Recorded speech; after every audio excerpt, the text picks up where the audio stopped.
عبد ہو جاتا ہے. اور مزید بتاؤں کیا کہنا چاہ رہا ہوں. نماز کے اندر ایک ایسی کیفیت طاری ہوتی ہے کہ جسم تو آپ کا بالکل سن ہو گیا, اینستھائز ہو گیا, مگر آپ کا ذہن اتنا کم کام کرتا ہے کہ اپنا خیال ختم ہو جاتا ہے. یعنی ذات کی آگہی یا ذات کا احساس ختم ہو جاتا ہے, اور وہ ہونا بھی نہیں چاہیے ذات کا احساس, کیونکہ بارگاہ الہی میں جب انسان عبادت میں مشغول ہو, ذکر الہی میں مشغول ہو, تو ذکر کرنے والا جذب ہو جائے, گم ہو جائے, رب کے اتنے قریب ہو جائے کہ اس سے اب اپنے وجود کا احساس باقی نہ رہے.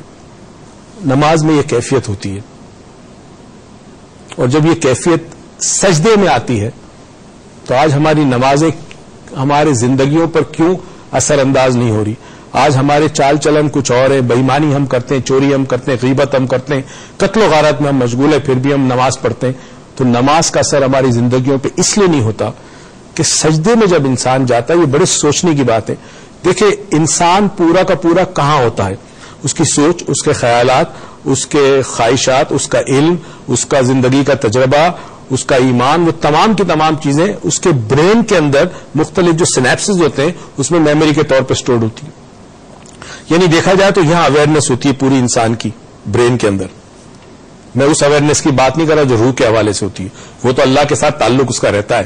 یہ جو دماغ میں اویئرنیس ہوتی ہے یہ بیسیکلی اس تعلق کو کم کرتی ہے اللہ کے ساتھ, کیونکہ انسان کی میں آ جاتی ہے, اس کی اپنی ذاتیات آ جاتی ہے, اس کے اپنے نوشن اور کانسیپٹ آ جاتے ہیں, اس کا اپنا تعصب آ جاتا ہے.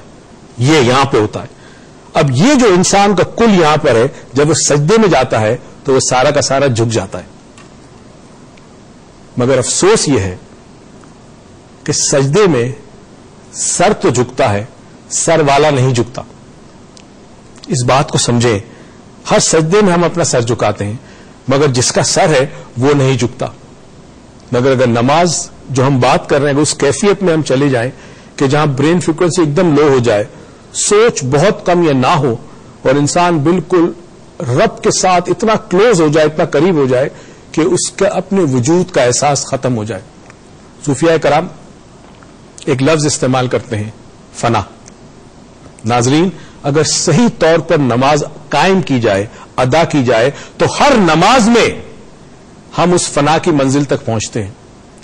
ہر نماز میں پہنچتے ہیں جہاں اپنی ذات کی فنا, اپنی خواہشات کی فنا, ہر چیز ختم, جو باقی ہے وہ صرف پروردگار ہے بس. اور اس کے بعد جب انسان نماز سے باہر آتا ہے تو پھر وہ احساس, وہ سرور, وہ کیفیت کئی گھنٹوں تک اس پہ جاری رہتی ہے, اور زندگی کے جو کام کر رہا ہوتا ہے اس کے اندر اس کے اثرات ہوتے ہیں.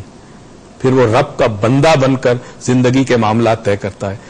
کل آپ سے پھر ملاقات ہوگی اس دعا اور امید کے ساتھ کہ پروردگار آپ کی زندگی میں بہت ساری خوشیاں دے اور توفیق دے کے خوشیاں دوسروں میں بانٹیں. پاکستان پائندہ باد.